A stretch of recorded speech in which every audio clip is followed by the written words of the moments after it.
Hello friends, welcome back to my channel. I feel like I just spit out some water in front of the camera. Sorry, I had to take a sip of water, but sorry about that, but welcome back to my channel. Today's video is actually gonna be a video that somebody on YouTube asked me if I could do. I would have wished that somebody would have made this video right before I went to college, because being undocumented, being a DACA recipient in high school, you kind of get a little bit discouraged about going to college when you know you don't have the same opportunities that your classmates who are US citizens have. Somebody that was in my position to have made this video. So I'm gonna make this video. Hopefully I don't get like emotional with it, because I'm thinking back to like high school and how I felt. But yeah, I want to make this video, and if this is helpful for anybody, just to let you know that it's possible. You can do it. If I did it, you can do it. So, it's possible. So don't think that, all odds are against you, because they're not. So I hope that you like this video. I hope that you subscribe to my channel. And if you know anybody who would benefit from this, tell your friends and let them know about this video or this channel. So yeah, let's get right into it. So how to go to college as a DACA recipient. I know that it can be really hard, considering you're looking at some of your classmates who have, all these other opportunities and privileges that you don't have because of your status in the country. But don't think about what they're doing. Think about you. Think about how you need to go to college. Helped me kind of get through college is to just not give up. Okay, I know sometimes that can be kind of hard and you just want to give up, but don't give up and keep pushing through, because I remember when I was applying for one particular scholarship, and I thought that I was going to get the scholarship and I didn't get it, and I thought, well, there goes my chances to go to college, but I remember I didn't give up. I said, no, I'm gonna keep pushing through, and I'm gonna find some other form to pay for school and go to college. So don't give up, maybe that happened to you, or it's happening to you, or there are other circumstances, but it's you can't give up. Don't take no for an answer. One of the things that was happening to me was I would go into the financial aid office at USF Sarasota, and they were telling me that they had no scholarship opportunities because of my DACA status, and because they didn't have my FAFSA on file or in their system, which was a complete bullshit. But I went to somebody else in the same financial aid office, and I asked them the same question, and they gave me the same response. And then I think I went to the third person.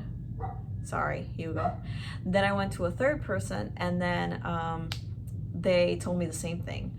And then I went back to the community college where I was getting scholarships, and they found a solution for me. So keep fighting, keep pushing through, because there's going to be a solution for you. It's kind of like an obvious thing, that it's like, of course you should be doing this, but not everybody is willing to do this. And as a DACA recipient, or as an undocumented immigrant who's trying to go to college, you have to, in a way, be willing to do the most that other people are not willing to be doing. So what I mean by that is like being able to get A's all the time, is getting a B good? Yeah, absolutely. And I think that B's should be celebrated, but if you're now getting a C in a class, that's kind of showing, the school and whoever's giving you a scholarship that you're not pushing through and you're not working as hard to really get the good grades. So if you get good grades, there's going to be people that are going to advocate for you and are going to help you. Like I said, B's are great and they should be celebrated, but if you get an A, is going to get somebody that's giving you a scholarship to give you that scholarship and to continue to renew that scholarship for next semester.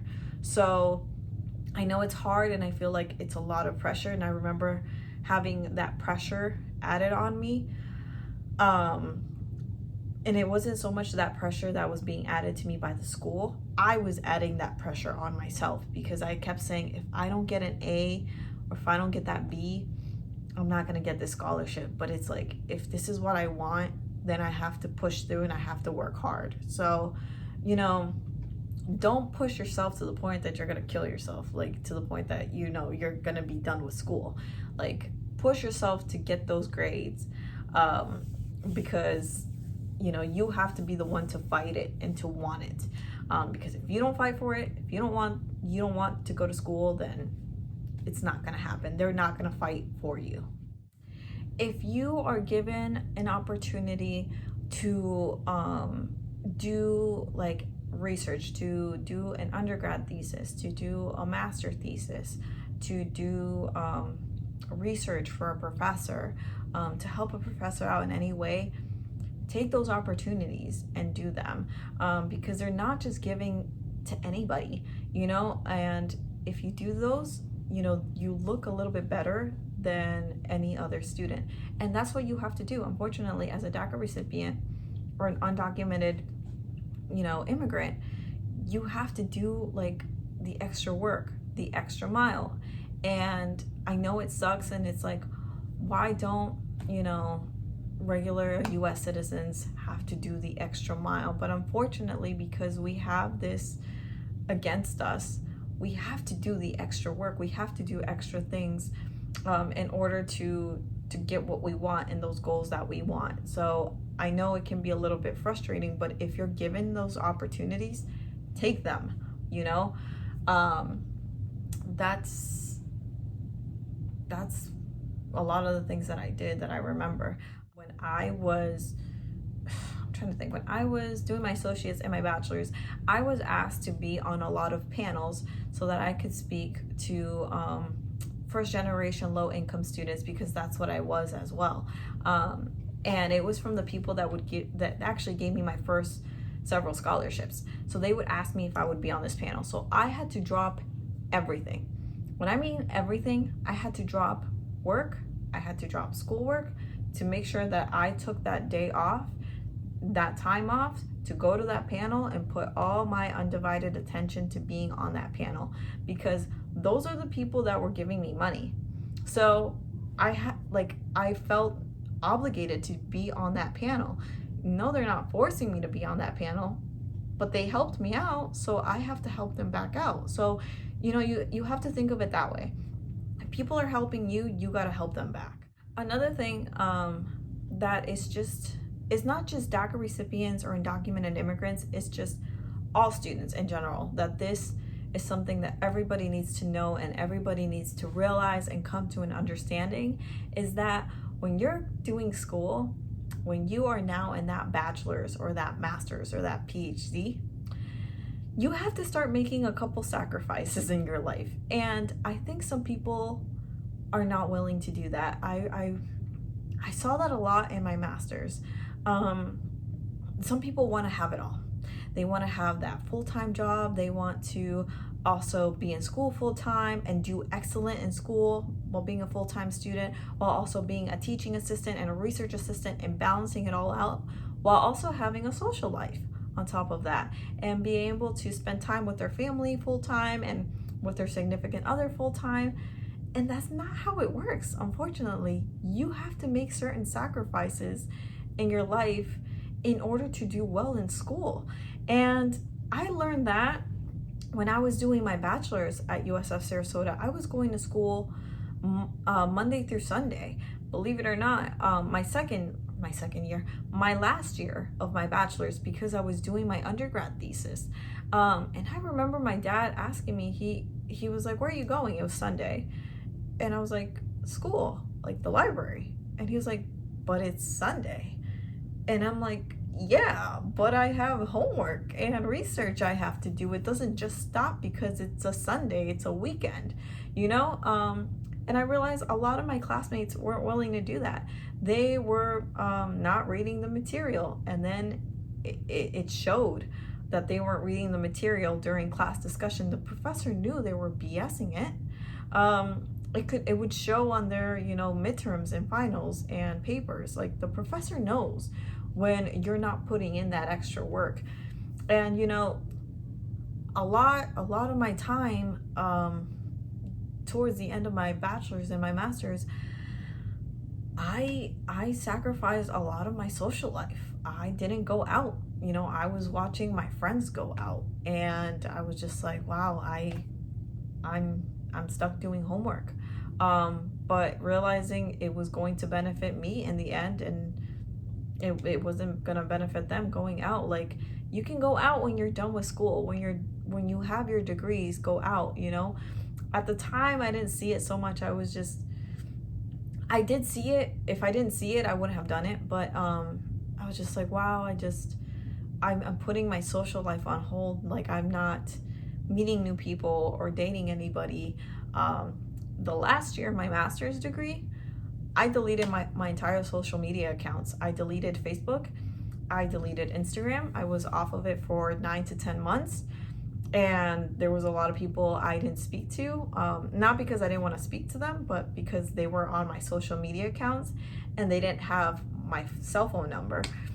So I didn't talk to them. I didn't see them for months, because if I didn't do that, I wasn't going to produce an amazing master thesis. It wasn't going to happen. It was like I was constantly on my phone, checking my phone on my social media accounts, and people were messaging me wanting to hang out. And I'm like, I can't hang out during the weekend. I have 45 assignments I have to grade. I have a thesis I have to write.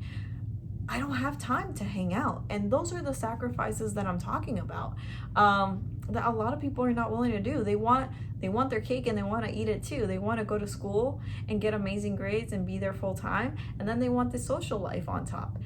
And sometimes that's just not possible, and I'm being realistic with some of you.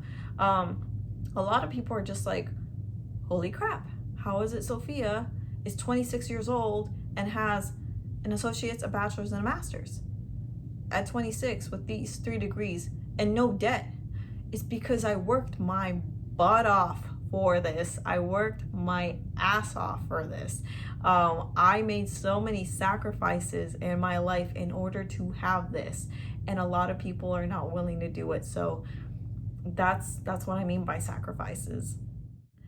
Okay, so those are the main, like, things that I can think off the top of my head of, like, how DACA recipients or undocumented immigrants can make it through college is, you know, doing that extra stuff. Those extra little things are gonna get you far. You know, I want to do like a separate video. I don't want to talk so much about scholarship opportunities right now, because that's a separate video in itself. But yeah, those little things that I just mentioned in this video are the best ways that is going to help you go to college. And that's a lot of the things that I did that helped me go to college. And I hope that you do take this advice. And I might have more that might pop in my head, but I just filmed one video and this video, and the lights are like hurting my eyes right now. So I'm gonna have to end this video here, but I hope that this was helpful for a lot of you. And yeah, just drop any more comments below if you have another question or another video idea that you think that I should do that will help you. I'm more than happy to help out in any way that I can. That's why I've been doing this channel. So, you know, thank you so much for watching, and make sure that you like this video and subscribe, and I will see you in my next one.